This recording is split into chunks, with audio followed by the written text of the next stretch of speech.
Hello everyone. तो आज हम करने वाले हैं ऑब्जेक्टिव 1 का क्वेश्चन नंबर 16।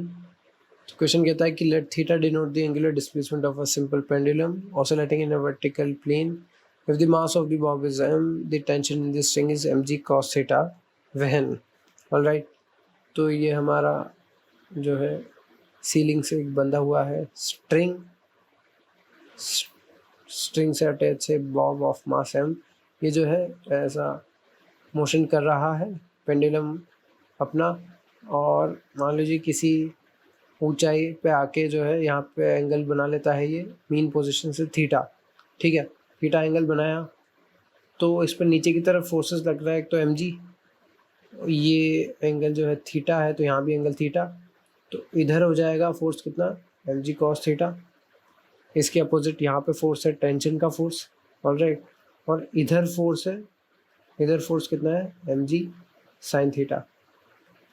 ठीक है, तो अब ये जो है ऐसा कर्वेचर में मोशन कर रहा है, यानी कि a part of circular motion कर रहा है, तो इस पर एक सेंटर की तरफ फोर्स होगा, सेंट्रीपिटल फोर्स।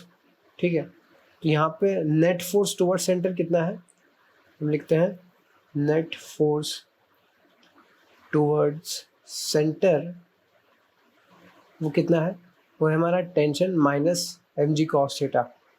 इसको हम इक्वल कर देंगे सेंट्रीपिटल फोर्स की वैल्यू के। सेंट्रीपिटल फोर्स यानी कि M V square divide by are.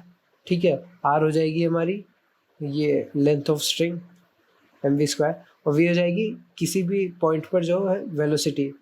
Alright, वो वी हो जाएगा। ठीक है, ये हमारी आ गई एक इक्वेशन। और दूसरा हम कहेंगे क्या, कि ये बॉब जो है हम जानते हैं ऐसे मोशन करता है तब उसकी वेलोसिटी कांस्टेंट तो नहीं रहती, बार बार चेंज होती है, क्योंकि यहाँ ऊपर एकदम एक्सट्रीम पोजीशन पे जाके वेलोसिटी जीरो हो जाती है, तभी तो उसने ऊपर जाना बंद किया, एक्सट्रीम पोजीशन पे आ गया। फिर नीचे आते आते यहाँ मीन पोजीशन में मैक्सिमम वेलोसिटी हो जाती है, फिर ऊपर जाता है। ठीक है, तो वेलोसिटी चेंज होती है, वेलोसिटी चेंज हो रही है यानी कि एक्सेलरेशन है, और वो एक्सेलरेशन कौन कॉज कर रहा है, ये एम जी साइन थीटा उस चेंज इन वेलोसिटी को कॉज कर रहा है। ठीक है, यानी कि फोर्स इक्वल्स टू एम में होता है, हम जानते हैं फोर्स क्या लग रहा है, एम जी साइन थीटा, और मास एक्सेलरेशन यानी कि D V by D T. तो वेलोसिटी का जो चेंज आ रहा है D V by D T. Alright, तो हमसे पूछा गया है क्या, if the mass of the bob is tension in the string is M G cos theta. Tension जो है एम जी कॉस थीटा के बराबर हो जाए, यानी कि इस टी की value M G cos theta हो जाए, तो ये इस साइड जो है एल एच एस पूरा जीरो हो जाए, यानी कि M V square by R zero हो जाए। तो एम तो जीरो हो नहीं सकता, आर भी जीरो नहीं होगा, यानी कि वेलोसिटी जो है जीरो हो जाए। और वेलोसिटी कहाँ जीरो होती है, वेलोसिटी तो मीन पोजिशन मतलब एक्सट्रीम पोजिशन पे जीरो होती है ना। ऐसे ऐसे मोशन कर रहा है तो जो एक्सट्रीम पोजिशन पे आता है तब उसकी वेलोसिटी जीरो हो जाती है।